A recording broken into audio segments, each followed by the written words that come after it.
మాఘమాసాన్ని పురస్కరించుకుని కొందమూరు పద్మాక్షి నగర్లో వడలి కుమార్ శర్మ ఆధ్వర్యంలో నిర్వహిస్తున్న శతచండీ సూర్యారాధన కార్యక్రమం ఘనంగా ముగిసింది.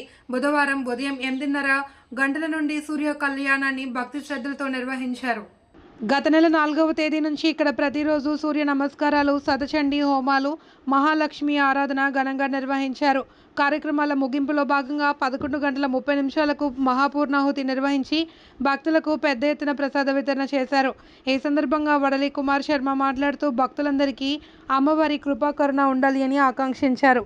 సూర్యారాధన ద్వారా ప్రజలకు సంపూర్ణ ఆయురారోగ్యాలు లభిస్తాయని పేర్కొన్నారు.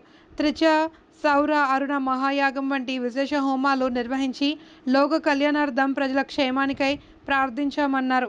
ప్రతి ఏటా ఇక్కడే ఈ స్వామి కృపతో కార్యక్రమాలు నిర్వహించాలనే సంకల్పంతో ముందుకు సాగుతున్నామన్నారు. ప్రతిరోజు భక్తులకు సూర్యతీర్థం అందజేశామని తెలిపారు.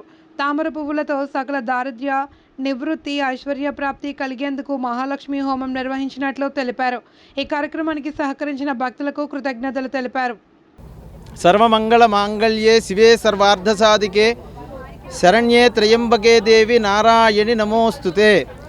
ఆదిత్యం భాస్కరం భానుం రవిం సూర్యం దివాకరం షడేతాని స్మరే నిత్యం సప్తద్వీపమయం విభుం.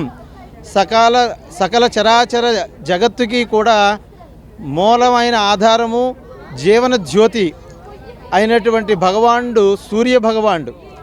ఆ సూర్య భగవానుడు షణ్మతాల్లో 6 మతాలు, ఆదిత్యం, అంబికం, విష్ణుం, గణనాథం, మహేశ్వరం, ఇలా 6 సుబ్రహ్మణ్యం, ఇలాగ షణ్మతాల్లో కూడా సూర్యుడికి ప్రత్యేక స్థానం అనేది చెప్పబడింది. అలాగే ఆ ఉద్దేశంతో వేద ప్రమాణాలని తీసుకుని ప్రతి సంవత్సరం కూడా త్రిచా మహాసౌర అరుణపూర్వకంగా సూర్య నమస్కారములు, త్రిచా మహాసౌర అరుణపూర్వకంగా హోమములు, ఇందులో భాగంగా లోకోపద్రవ శాంతి కోసమై శతచండీ, చండీ ఆరాధన అనేవి, అలాగే ఇందులో భాగంగా వనదుర్గ ఆరాధన, సుబ్రహ్మణ్యం, లక్ష్మీ గణపతి,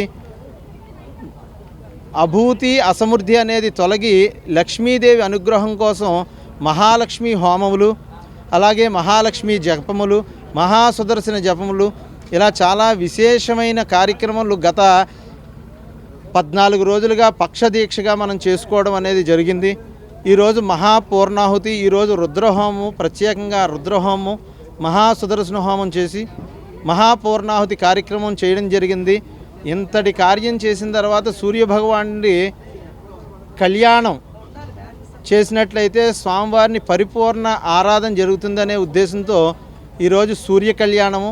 ఇంత కార్యక్రమానికి అన్న సమారాధన కూడా అంతే ముఖ్యం.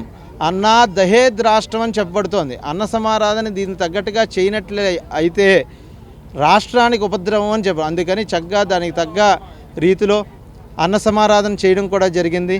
ఇలాగే ప్రతి సంవత్సరం కూడా భగవత్ అనుగ్రహంతో జరగాలని, ఆ స్వామివారు మన చేత చేయించుకోవాలని, ఎంతోమంది ఎన్నో రోగములతో బాధపడుతున్నారు. కేవలం ఈ మంత్రము, ఈ తీర్థానికి ఇంత శక్తి ఉందా అనేది నిరూపించడం కోసమే ఈ దీక్షగా ఇలా చేయడం అనేది జరుగుతోంది. అందుచేత వచ్చే సంవత్సరం కూడా అందరూ తెలుసుకుని సదవకాశాన్ని, ఒకరోజు చేసామంటే చిన్నపాటి ఫలం, అదే దీక్షగా ఒక 10 రోజులో 15 రోజులో అయితే మంత్రానికి చైతన్యం పెరుగుతుందన్నమాట. మంత్రశక్తి ద్వారా తీర్థం తీసుకుంటే సకల రోగాలు నివారణ అవుతాయి. ఇది పూర్వకాలంలో ఇన్ని డాక్టర్లు ఇన్ని లేవు. కేవలం సూర్యుని నమస్కారం చేసుకుని వాళ్ళకున్న చిట్కాల ద్వారా నయం చేసుకునేవారు.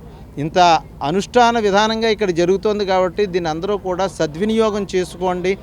వచ్చే సంవత్సరం భగవత్ అనుగ్రహంతో ఇదే ప్రదేశంలో చేయడం అనేది స్వామివారి నిర్ణయం బట్టి ఉంటుంది. హరి ఓం తత్సత్.